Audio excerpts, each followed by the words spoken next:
on the issue of implementation of the 2/3 gender rule, we will have a presentation from Senator Mutinda.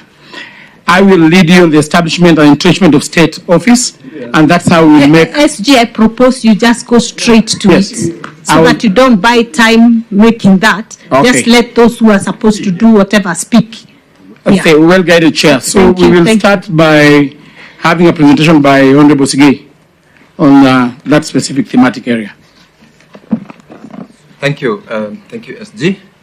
Thank you very much, Madam Chair and Honorable Chair as well, and members.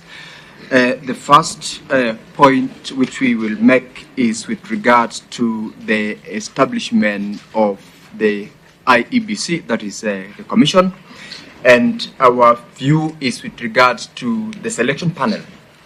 And you all, of course, are aware about the establishment of IEBC under the Constitution, and what we are proposing as a coalition is that since we already have a law in place with regards to the selection panel to the IEBC, which law is in place as of now, we propose that we allow the Commission to proceed and conclude with the process of establishing the Commission in order for it to ensure that we fast track whatever is outstanding in terms of the delimitation of boundaries, which is coming up in, of course, the next few months or so because of the provision of the Constitution.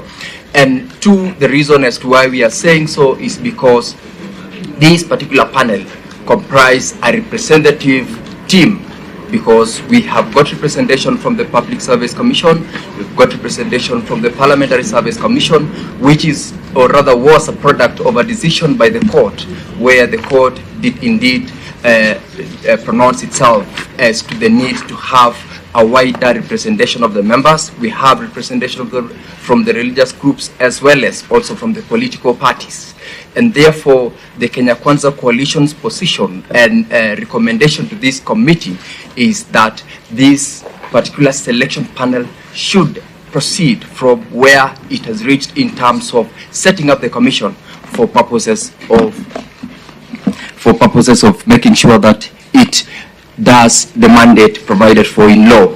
And this is also one of the reasons why we are saying it should be let to proceed, is because we have got 7 pending by-elections where members of those representative constituencies and wards have had no representation, which is largely against the law. Or the position of Kenya Kwanza is that this election panel, since it is representative and the law is in place, should be allowed to proceed, and this committee should recommend that position immediately. I will come back in a short while to represent the second bit of it, but I'll ask Amboko Milemba to deal with the issue on the boundaries delimitation, which is also another limb of this position of Kenya Kwanza. Thank you, Chair. On boundaries delimitation, the boundary delimitation exercise, the review process, which is due to be done latest by March 2024, which is the 12th year outer limit required by the Constitution, is likely to stall due to lack of properly if it's not constituted. Honorable Chair, we stand for the fact that this delimitation be done by the IEBC, because as per Article 29 of the Constitution,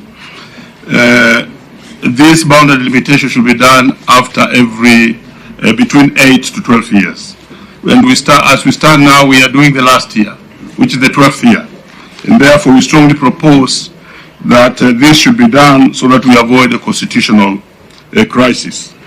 I would wish to add that, being very brief, that we further propose that Parliament and the Executive should fast track the process by allocating the required budget to the Commission, so that after the question of how to constitute the Commission, which will be handled by my brother here, is answered, it begins its work immediately to avoid constitutional crisis. I am aware that several groups appeared before yourselves and were talking about creation of not only constituencies but also creation of counties. So we strongly propose that this should actually be executed. Honorable Chair, we propose that the framework to be employed by the Commission during the boundary review and delimitation should be as already provided for in the Constitution under Article 89. Thank you, Honorable Chair.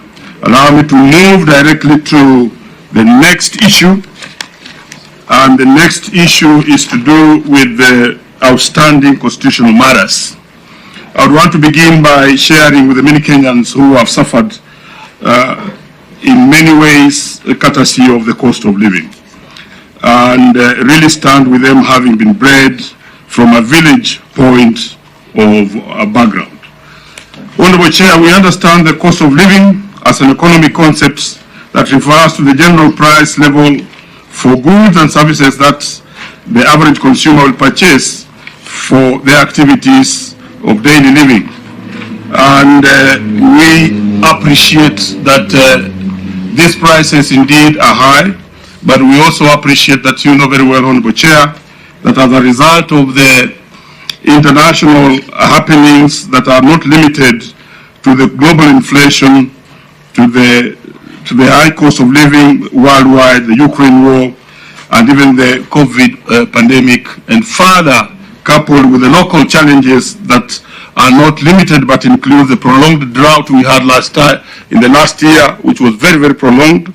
We saw the death of so many livestock, and further the issue of budget deficits, which we have had in Parliament, and further the borrowing, which I also had been talked about here a few minutes ago, generally has led us to where we are. Honorable Chair, I want to submit that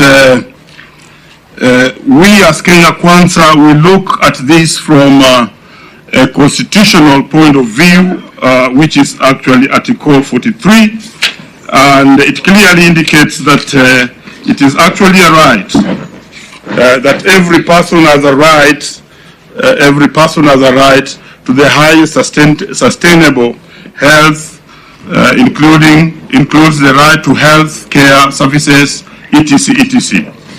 I want to submit, Honorable Chair, that as the Kenya Kwanza government on the food security, the interventions undertaken by the government to actually increase on input subsidies in the sector of agriculture, by, for instance, lowering the cost of fertilizer and other inputs, and also making sure the quality of these inputs to our farmers are of high quality, both the seeds, the pesticides, and also reducing the cost of agriculture, which was originally 7,500 to now 2,500, should greatly go in putting to actually reduce the cost of living and actually reduce the cost of the essential food services.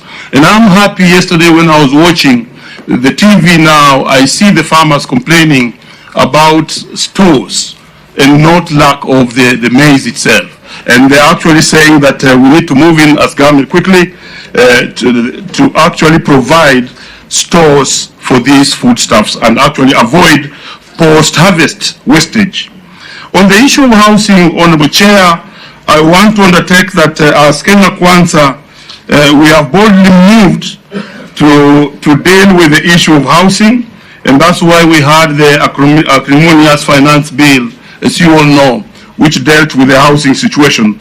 And we are targeting that we should be able to increase the housing situation in this country, and therefore reduce the mortgages to about 10,000, and also make sure that the number of mortgages rise from 30,000 to 100 to 1 million every year.